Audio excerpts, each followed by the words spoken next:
esse Salmo 23 toca em dois assuntos, aliás, Provérbios, ele toca dois assuntos evidentes aqui, que é o comer e beber, né? Certamente faz parte da nossa vida, né? Comer e beber é uma coisa que tem que fazer, né? O problema não é o comer e o beber, mas é você fazer isso para a satisfação da carne. Em Gálatas, nós vemos que a obra da carne, entre as obras listadas aqui em Gálatas 5, está a glutonaria e aqui a bebedeira, né? Gálatas 5.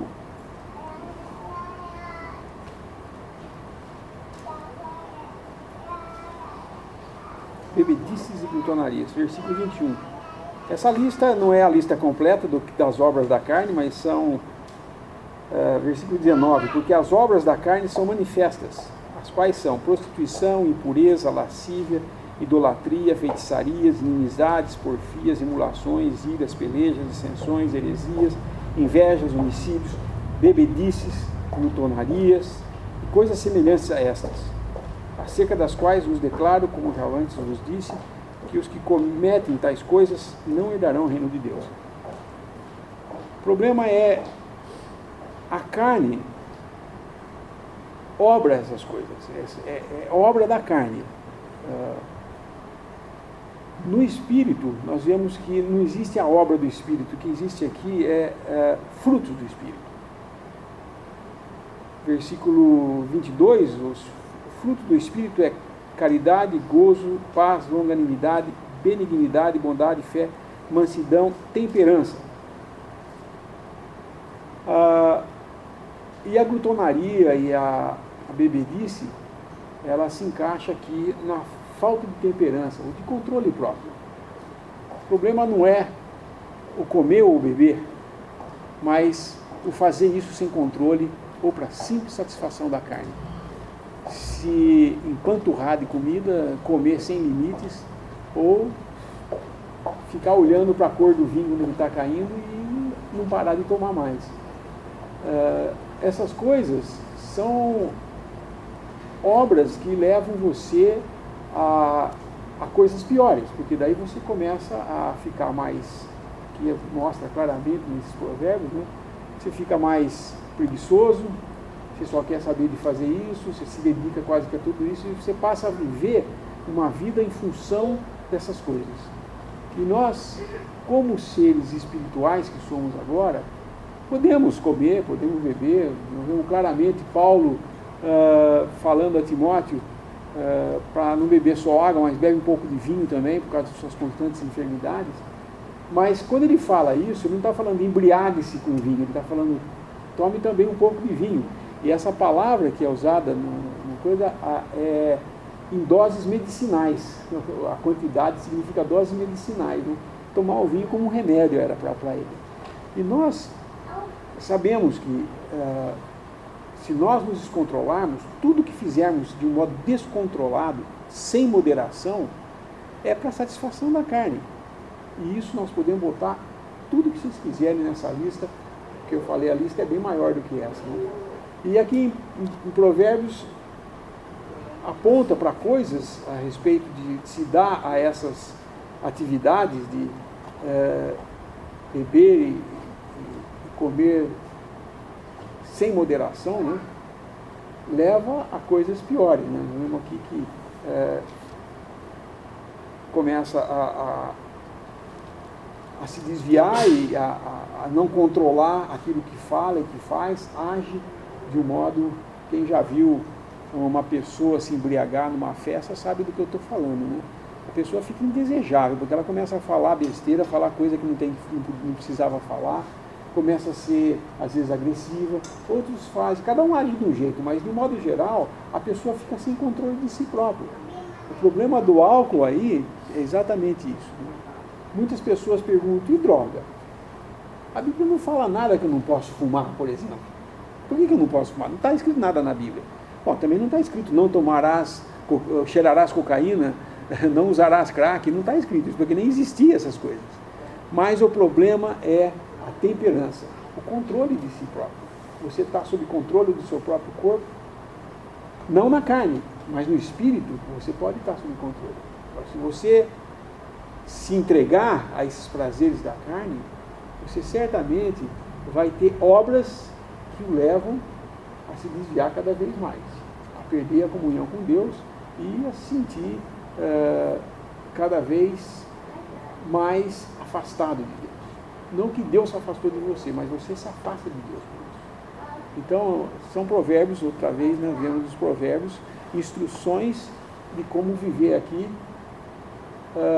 em tranquilidade, sem ter que se envolver com problemas que já temos tantos e ainda criar mais um, quando comemos ou bebemos sem moderação. Né?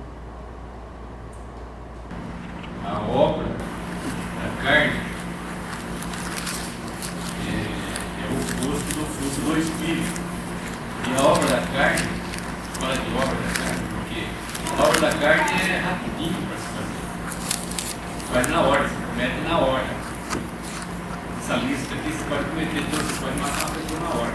Agora, o fruto do Espírito, eu falava de fruto, porque se a gente olhava como você pegar um fruto, ver o suporte dele, onde estava aquele fruto? Ele estava numa árvore. Mas antes teve que sair a flor, polinizar, aí sai aquele frutinho, aí demora um tempão, ele está verde, depois ele amadurece, e depois ele é colhido. E aí você pode comer. Então, os frutos do Espírito você não consegue de uma hora para outra.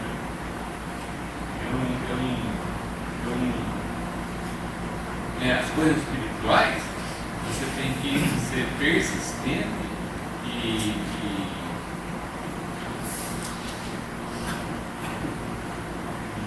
Exercitado. Exercitar. Isso. Se empenhar nesse exercício para que você possa colher no final temperança, né? Mansidão. Uma pessoa que antes ela tinha as obras da carne, né? No 4 Coríntios, mas muito estudosa, vencidos, toda aquela listagem que Paulo fala lá, mas agora vencidos, lavados, santificados, é diferente agora. Só que nós temos que, depois de convertidos, tem agora o exercício espiritual, para que a gente possa dar fruto para Deus. Interessante ver que esses prazeres que aqui falam, embora são necessários para a vida normal da gente, mas como vimos, nós podemos usá-los como qualquer outras coisas, não é só comer e beber, como até o trabalho, como coisas que nos parecem super corretas, podemos dizer assim, nós podemos também levá-las ao ponto de ser um termo de obsessão para satisfazer o nosso ego. Às vezes a gente escuta as pessoas falarem assim, eu me dei um presente. O que é isso? No fundo, é eu querer agradar a mim mesmo. Por isso que nos fala nesse capítulo, e nós já lemos no anterior também, não remova os limites antigos. E a gente vê que sempre Deus cuida de cada um dos seus filhos. Isaac, por exemplo, é uma figura que temos do homem celestial, e ele é provado. Deus deixa ele numa situação de que havia fome na terra. E ele, não dependendo de Deus, ele foge do lugar que ele está. Procura de quê? Aos olhos dos homens, muito justa, a procura de não passar fome, de sobreviver. Mas ele não dependeu de Deus para isso. Ele não descansou em Deus. E isso que nós vemos esses versículos de Provérbios nos ensinando. E nós temos que lembrar que nós temos cada minuto da nossa vida depender de Deus. Em cada situação. Não só nas difíceis. Porque geralmente nós vemos os homens hoje em dia que buscam satisfazer a si mesmo quando eles estão bem, quando eles têm um bom estoque de dinheiro, eles procuram se satisfazer. Então eles vão ter uma casa melhor, vão ter um carro melhor, vão comer melhor, vão beber melhor. Tudo isso. Isso nos leva, pouco a pouco, a nos esquecermos de Deus.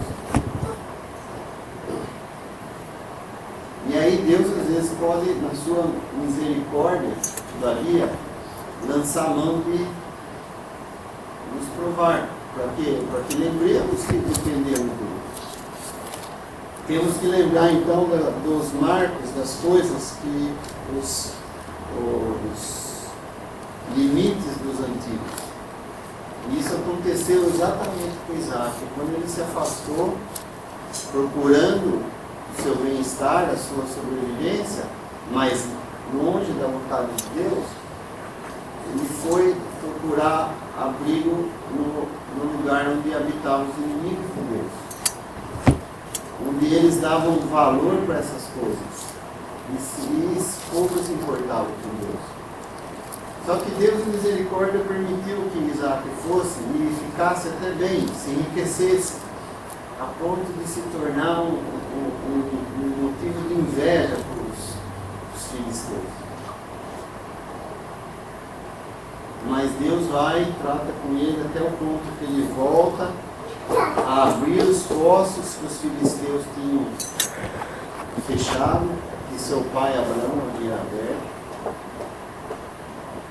E guiado então por Deus, ele abre cada um e nomeia com o mesmo nome que Abraão.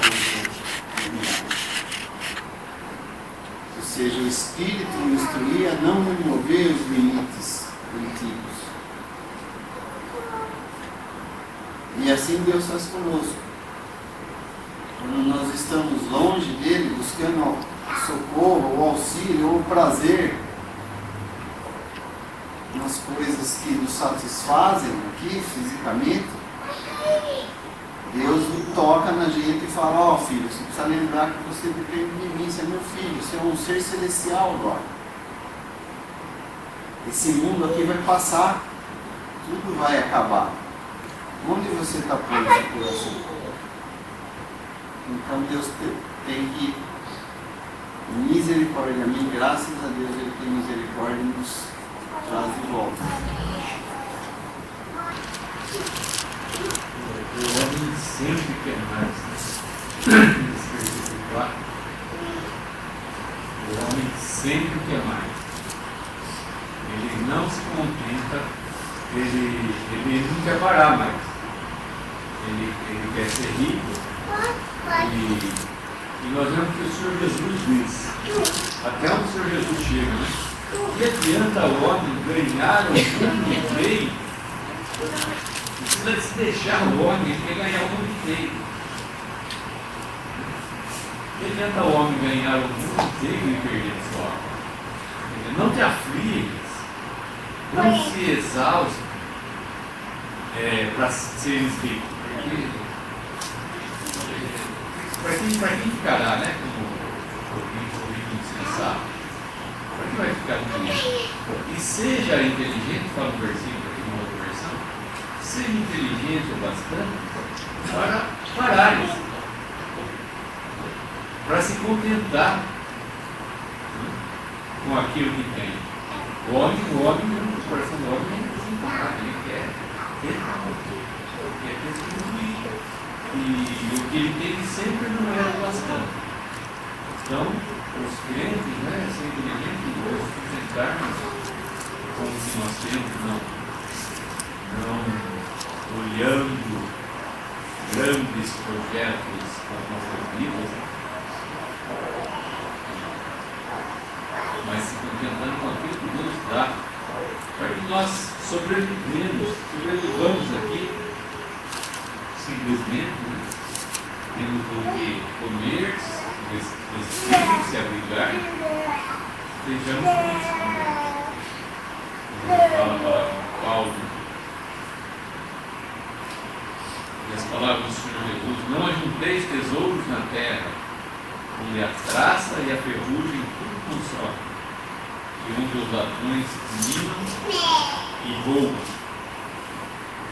Mas ajuntai tesouros no céu, onde nem a traça nem a ferrugem consomem, e onde os ladrões não minam nem roubam. Por quê? Onde estiver o vosso tesouro, aí estará também o vosso coração. A palavra é solene, né? A palavra de Deus é solene. Aqui é feito 2 pedidos. No versículo 23 fala: compra a verdade e não a venda, sim a sabedoria, a disciplina e a prudência. No 26, dá-me, filho meu, o teu coração, e os teus olhos observem os meus caminhos.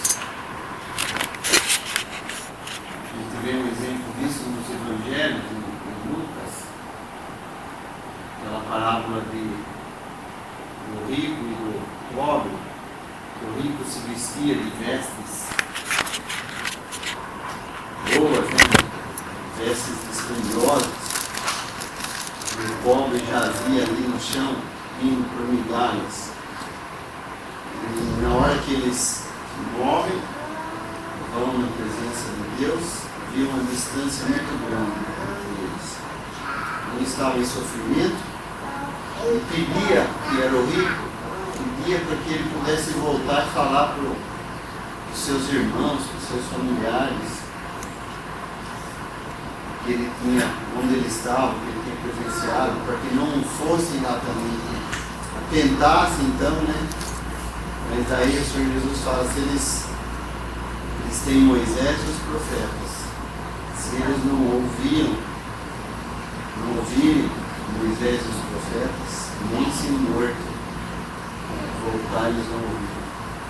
Então nós temos a palavra solene de Deus nos exortando a dar valor a ela. É algo que tem que custar para nós, a palavra de Deus. Tem que ser preciosa.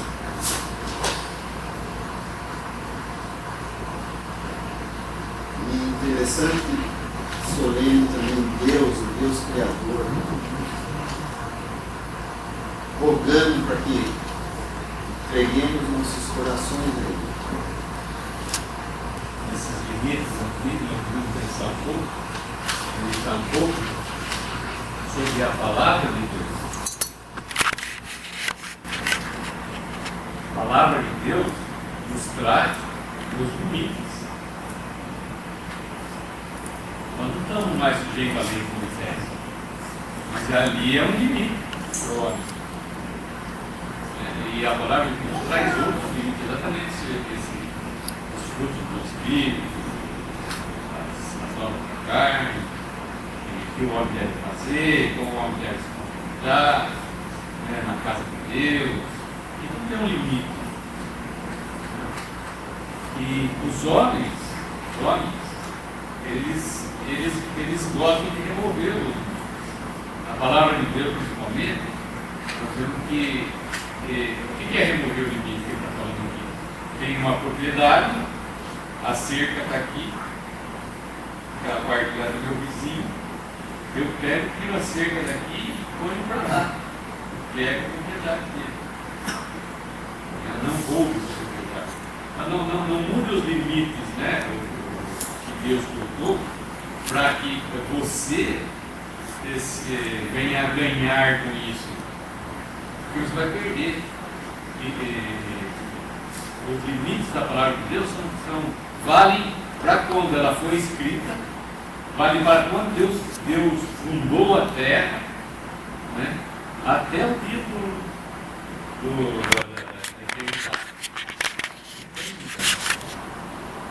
E logo embaixo aqui nós vamos ver uma mudança que os homens fizeram, por exemplo, né, dos limites.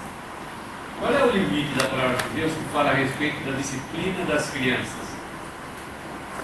Hoje tem lei, se você bater no seu filho, você vai preso. Claro que você espancar, ninguém vai espancar a criança. Mas a palavra de Deus diz o seguinte, versículo 13: não retires a disciplina da criança, porque fustigando-a com a vara, nem por isso morrerá. Tu a fustigarás com a vara, e livrarás a sua alma do inferno. Fala bem claro, fala disciplina com vara. Então é o que fala a palavra de Deus, não sou eu que estou falando, né? É a palavra de Deus que está falando. São coisas que nós que agimos conforme que nós educamos os nossos filhos conforme o que nós achamos melhor para eles. Não, nós temos aqui como educar a criança na palavra de Deus. Não sou eu que estou falando. É Deus quem colocou esse limite, foi Deus. Agora, se eu mudar esse limite, é problema meu. Já não passa mais a ser problema de Deus.